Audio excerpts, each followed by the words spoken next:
Last year, we started a garden, didn't do great, figured out the soil wasn't good. Wanted to take the opportunity this year to pick up free compost from our parish.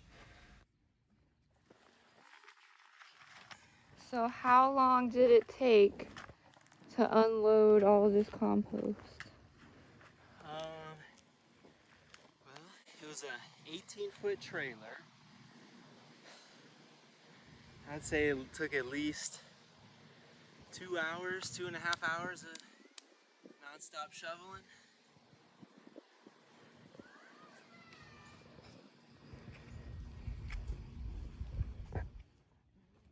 We borrowed the parents' car, a friend from church's trailer, and got it filled up.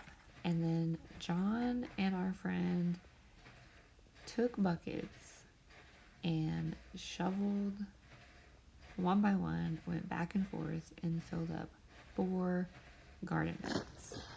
Chicken wrap thing.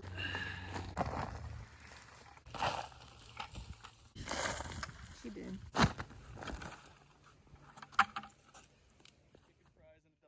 Underneath, we put a layer of cardboard and rabbit manure for fertilizer for some extra nutrients. Then we had a mound left over. Our daughter wanted to plant her own stuff. It's almost filled. I'm filling it a little more.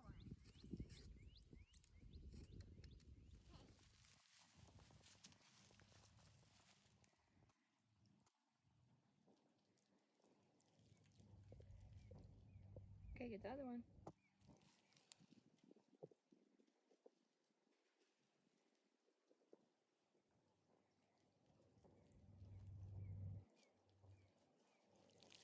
All right, good job.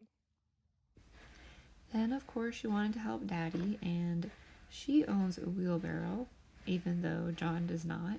So we took advantage of the help.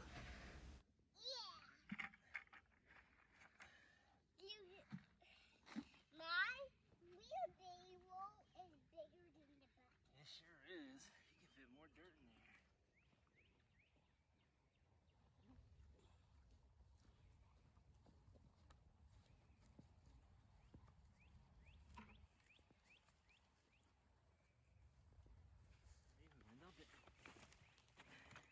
I can spread it out. What do you want? And then the weather started to shift.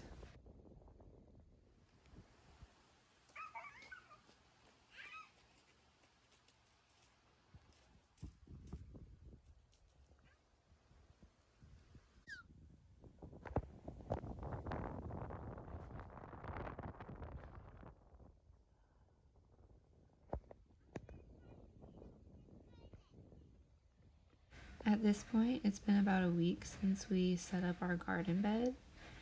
Notice that she's now wearing long sleeves and a vest and pants, and it's cold outside.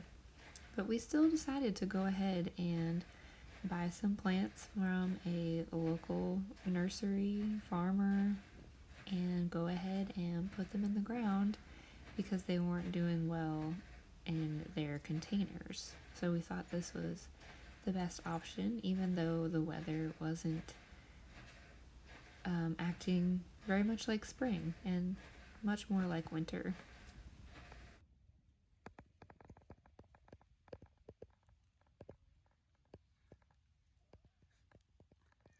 $50?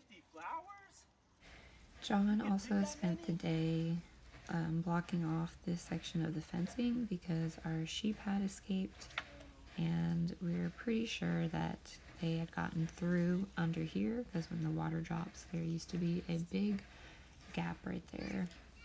So we fixed that up, and I'm just going to show you real quick one of my favorite parts of the property. We have literally a little slice of swamp in the front corner of our property. It gets so many cool things that grow in it throughout the seasons, and it's just a cool little tiny place that John and our daughter love to go and explore and just spend time in there.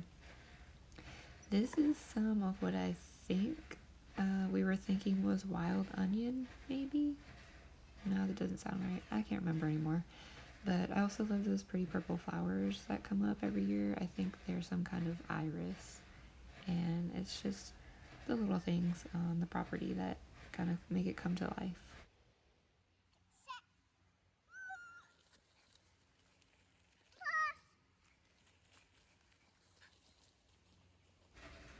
And then there was a frost.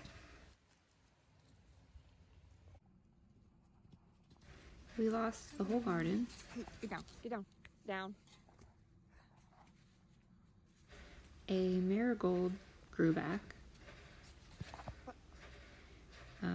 And then we went through a weird phase on our homestead between exciting life and grieving over the death that immediately followed, which we'll show you a little bit about that in the next video. And just wanted to dedicate the end of this to Olaf, our sweet barn cat who we've lost, and we'll miss him so much.